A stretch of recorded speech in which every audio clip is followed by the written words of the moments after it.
Coming up on Pet Heroes, we look back to World War II and the Battle of Hong Kong, where the actions of one dog saved the lives of 7 soldiers. And a group of Canadian soldiers stationed in Afghanistan go beyond the call of duty to rescue a starving puppy.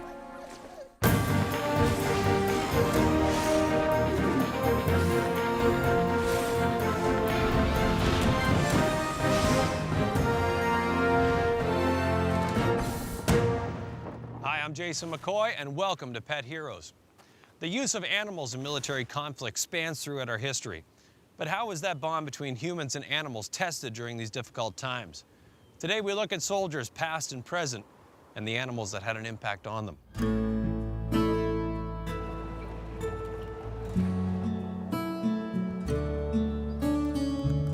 Robin Walker lives in St. Thomas, Ontario, and is the author of Sergeant Gander, a Canadian hero. The story of Gander came to me as a result of another writing project that I was doing for a magazine. And as a result of the research for that article, Gander was a hero. He needed recognition, and the fact that he hadn't received recognition, I think, was a mistake that needed to be rectified. Gander was originally named Pal, and his story begins around 1940. The Royal Rifles, a Canadian Army regiment, sets up station at Gander Airport in the Dominion of Newfoundland. The airport is quickly renamed Royal Canadian Air Force Station Gander, and is soon a hub of activity, sending new pilots and aircraft to the war effort abroad. He was born probably sometime in 1939. He was a pup, family pet. And the important thing to remember all through this is he was never a service dog. He was always a pet, no matter who he belonged to. The pilots at the busy RCAF Station Gander don't encounter many obstacles on this side of the Atlantic, but they do keep a constant eye out for the bear who enjoys napping on the runways. More than once they did have pilots radio in that couldn't land, bear on the runway, please advise. So he was a character. The friendly dog is a favorite with the children, but after accidentally scratching a young girl, the Haydens decide that Pal is too big to be a family pet. They offer the big Newfoundland to the men of the Royal Rifles stationed at RCAF Gander, who graciously accept and rename him Gander. Jeremy Swanson, a former commemorations officer with the Military Museum in Ottawa, worked closely with the veterans of the Second World War. The regiment inherited the dog Pal and called it Gander, and that was where it all came from. So he became part of the regiment. The men absolutely loved him. He even had a number. He was on the strength, so to speak. He even had rations. They called it a military mascot. They did give him an honorary title of sergeant, so he was known as Sergeant Gander, and he had stripes that went on his harness to prove his rank. Oh, I better look at this, Sergeant. He was assigned a kit bag with his bowl and his brush, and he was assigned a handler as well, who was responsible for the day-to-day care of the dog. His handler was, at that point, a young man by the name of Fred Kelly. He and the dog were inseparable. He used to jump into the shower with them, he used to drink beer, and used to travel with them everywhere, and he became the mascot. They built him a doghouse outside, and he put up such a fuss, howling and carrying on, that the soldiers just said, forget it. Fred Kelly brought him inside the barracks, and he slept right next to Fred during the night. In the fall of 1941, British forces, stretched beyond their capabilities in defense of their homeland, request assistance from Canada. In October of 1941, the Royal Rifles and the Winnipeg Grenadiers are sent to Hong Kong to strengthen the garrison against an attack by the Japanese. The men were adamant that they weren't going to leave Gander behind. So when they got their orders to ship out, there was literally no discussion. The dog is coming with us. The Royal Rifles journey across the country by train. Arriving in Vancouver, the regiment attempts to lead Gander on board the Prince Robert, the ship that will take them across the Pacific to Hong Kong. But the captain quickly turns the bear away. They put up quite a fuss, convinced the captain that this was just not a bear, just a very large dog. Gander was allowed to board, and he made the journey across the Pacific to Hong Kong with the Canadian soldiers. The Royal Rifles, with their mascot Gander in tow, land in the British colony of Hong Kong. on November 16, 1941.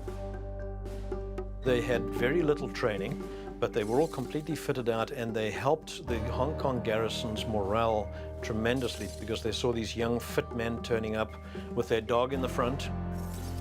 I think that they drew a connection to home, to things from home.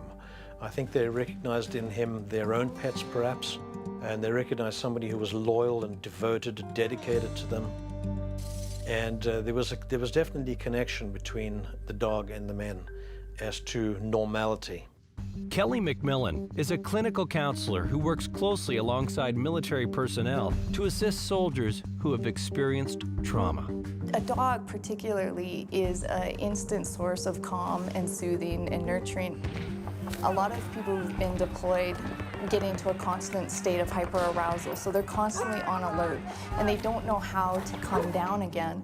And the pet, by holding the pet and putting your hand on its chest and just monitoring its breathing and trying to mirror your breathing with the pet, is a way of teaching people how to start calming down. And so it's really effective in teaching people how to not only monitor their emotions, but to get control back of their emotions. The young men enjoy 3 weeks of quiet patrols. Then on December 8th, all hell breaks loose. With a massive surge, Japan sends troops across into the territories of the mainland.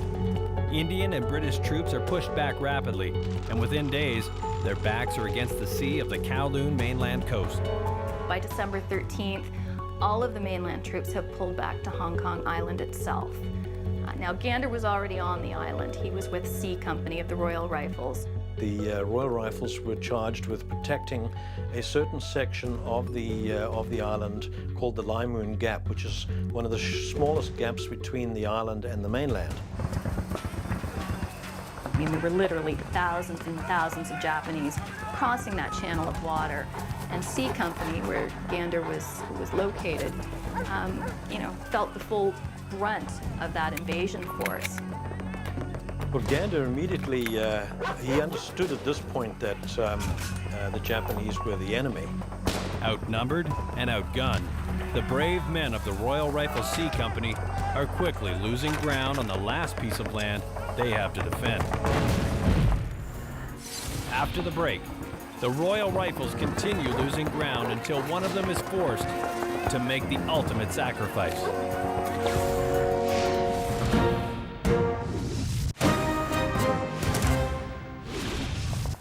Braving the invasion of the island of Hong Kong by the Japanese ground forces, the Canadian Army's Royal Rifles struggle to hold their tenuous position at Limoon Gap, a 400-meter water channel that separated the island from the mainland. And it was a hellish several days because the bombardment almost never stopped. At that point, the overwhelming numerical superiority of the Japanese is coming into play, and the Canadians are being forced back off the beaches, and they're pulling back into the hills of Hong Kong. And C Company, where Gander was located, felt the full brunt of that invasion force. Reports tell of Gander rushing the Japanese and biting their ankles, and even a story of 2 Japanese soldiers with bayonets running away from the dog with Gander after them, biting, snapping at their heels. Eyewitness accounts recall being shocked that the Japanese didn't simply shoot him, but he was large, he's big, he's rearing up on his hind feet, he's got a big set of teeth. It was probably a very frightening sight. I have no doubt that the guys had not just an intense bond, but a really incomparable respect for Gander because, again, he was a hero. I mean, he fought on his own and went where the guys were unable to go or unwilling to go. Gander continues to attack Japanese troops when they venture too close to his wounded comrades. The Royal Rifles recall the enemy running away from Gander, shouting "Black Devil" in Japanese. Later, during interrogation in prisoner of war camps, the Japanese would ask the Canadians about the Black Devil. The enemy thought the Canadians had trained the Black Beast to fight in battle. Wendy McClellan, a doctor of veterinary medicine, offers her unique perspective on animal behavior. Newfoundland dogs are known for their acts of heroism, they're physically strong, they have a really sweet nature, and they have quite a lot of guardian instincts. When Gander recognized the threat, he went into protection mode. He positioned himself between the Japanese and the soldiers he was bonded to. This situation can be compared to a pack in that the whole pack protects each other. It's very much a situation of you watch my back, I'll watch yours. The battle rages on, but C Company of the Royal Rifles continue to be pushed back from Limoon Gap by the invading Japanese forces. And it was very typical for the Japanese to lob grenades up into the mountains, up into the hills. And the Canadians, if they were fast enough, would run out, grab a grenade, throw it back down at the Japanese. So this sort of game of catch was going back and forth. Gander and C Company of the Royal Rifles continue to counterattack the Japanese forces throughout the night of December 18th.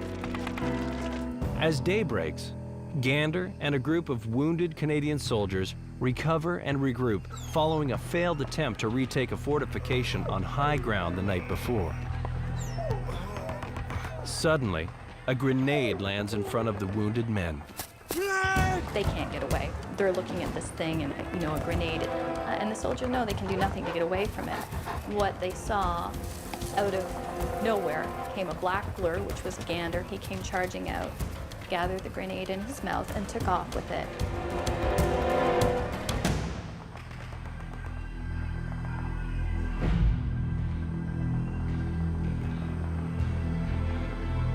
Sergeant Gander was killed in action that day, saving the lives of 7 Canadian soldiers. And I think Gander absolutely acted to protect people that he felt he had an obligation to protect. The Canadians fought valiantly alongside British and Indian troops until their surrender to the Japanese on Christmas Day, 1941. They would spend the next 3.5 years in prisoner of war camps. But the sacrifice they made will never be forgotten, and neither will Sergeant Gander. And they told me the story, and they said they'd always wanted the dog to get recognition for this selfless act. So that was the trigger for me. After first hearing the story, Jeremy and his staff at the War Museum worked tirelessly to ensure Sergeant Gander gets the recognition he deserves. He submitted Gander's name for the Dickin Medal, which is the animal equivalent to the Victoria Medal, and it's put out by a British veterinary charity.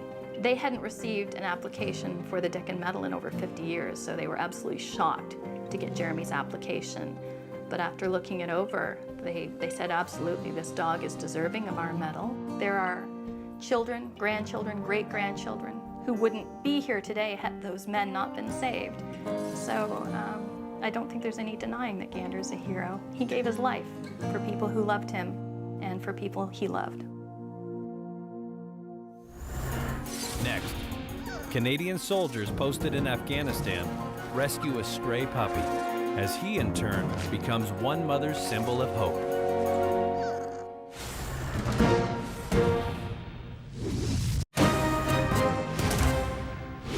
We just saw how one dog was willing to sacrifice himself to save the lives of 7 soldiers. Now we look at a group of soldiers stationed in Afghanistan who go to incredible lengths to save the life of a stray puppy.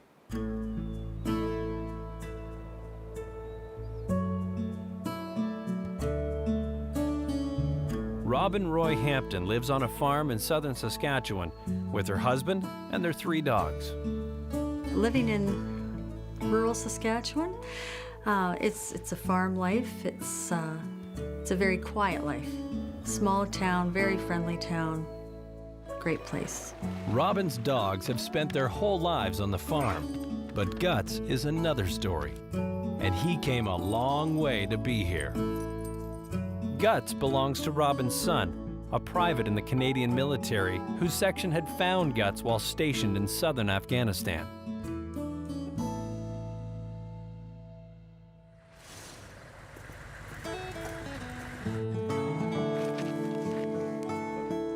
My son met Guts when he got back to Afghanistan after being home for his Christmas leave. As the soldiers eat breakfast, a small puppy wanders in, desperate to find something to eat. They started feeding him bacon, and he ate so much that he actually bloated. That's how he got the name Guts. Oh, they connected right away. They had made a little bed for him, but he would go and whimper at somebody's cot till someone put him up on theirs. A dog can enter a camp and suddenly everyone's attention is attracted to the dog, and for a moment the stresses of war sort of disappear. And a dog speaks a common language, so everyone can accept a dog regardless whether it comes from the enemy or not. And a dog can provide grounding to a soldier. It can sort of allow them for a moment to experience a break from war. A dog is also very soothing. When the guys are deployed, they're in a constant state of fight or flight, typically. So their blood pressure's up, their heart rate's up, and their breathing is faster. And a dog comes along and all of a sudden your blood pressure goes down, your breathing goes down, and your heart rate slows, and you experience that place of calm that you don't normally get to experience while you're in a war zone.